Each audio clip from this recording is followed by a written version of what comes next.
Akory aby atsika eto Toliara. Faly maraba atsika eto Toliara moa zany ny tenako mitsangana eto amin'izao fotoana izao. Ny antony itsanganako hatrany moa zany ry havana dia mikasika an'izao toedra ara-pirenena misy eto amin'ny firenentsika izao.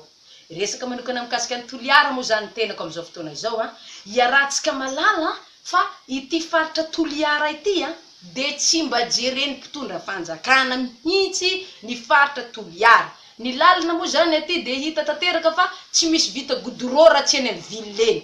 Lala-pasika jiaby miditra tanteraka any amin'ny toerana rehetrarehetra eny nefa lalana tokony vita goudron. Noninona resaka politika fa rehefa manao propagande rehetrarehetra milatsaka ho mpitondra eo dia tsy maintsy mampanantena zavatra hoe ho amboarinay izao, ho amboarinay izao. Ary tena hita tanteraka fa ty faritra atsimo ty ny tena atao tsinotsinona amin'ny faritra rehetrarehetra manerana Madagasikara. Ka dia eto mihitsy ny mahatonga manentana antsika vahoaka ny Toliara mba tena hifidy any apôstôly marika tatandraza zay isan'ny zanakitsika avy aty faritra Toliara ty. Zay zany le tokony ho tohanantsika satria tsy maintsy jerentsika izy satria avy aty no fiaviany. Ka dia manasa antsika vahoaka ny Toliara zany ny tenako mba hifidy any apôstôly marika tatandraza. Iarahantsika malala fa tena manjaka tanteraka ny asan-dahalo aty amin'ny faritra atsimo aty. Io zany hitantsika reny mpitondra fanjakana reny ihany nendalo ambony latabatra. Reny mba maniraka olona, mamono olona ary mangalatra omby ahondrana makany ivelany.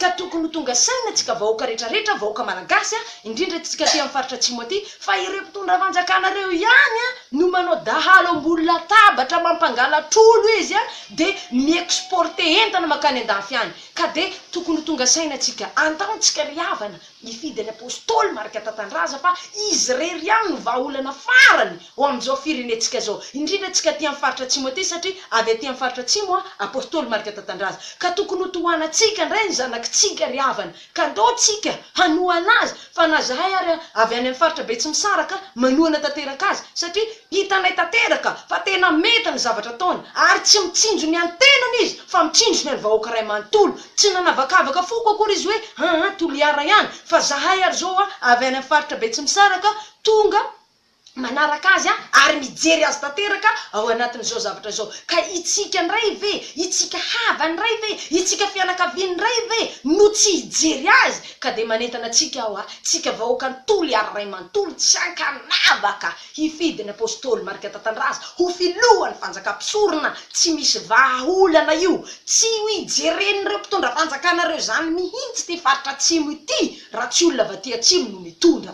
Ka dia ndao tsika ry havana hanohana ny zanakitsika avy aty amin'ny faritra atsimo fa zahay Betsimisaraka koa ara manohana azy. Ka dia manentana antsika rehetrarehetra mba hatonga ho foana ny asan-dahalo, ho foana tanteraka ny kolikoly sy ny politika zay manjaka eto amin'ny firenena, mba ho foana ny fahantrana satria misasabola koa zany aty amin'ny faritra atsimo aty. Indrindra fa ny resaka rano zao tena hijaliana aty amin'ny faritra Toliara, mijaly rano ny olona, tsy ampy ny rano, maina ny tany. Ka dia manentana antsika ry havana tsy misy vahaolana raha tsy fanjakam-pisorona fa raha mijoro zany fanjakam-pisorona zany tena na dia ty tanàna ny Toliara zay maina tenentsika eo ary latsany ranorona satria Jesosy ny miditra antsehatra ao anatiny. Ka tsy misy vahaolana eo ry havana nefa tany mahavokatra Toliara, tany tena mahavokatra tanteraka Toliara nefany tsy misy mijery zany tany zany. Ny rano tsy misy, maina ny tany, ny dahalo manjaka. Ka dia ndaotsika ry havana apôstôly marika tatandraza rery ihany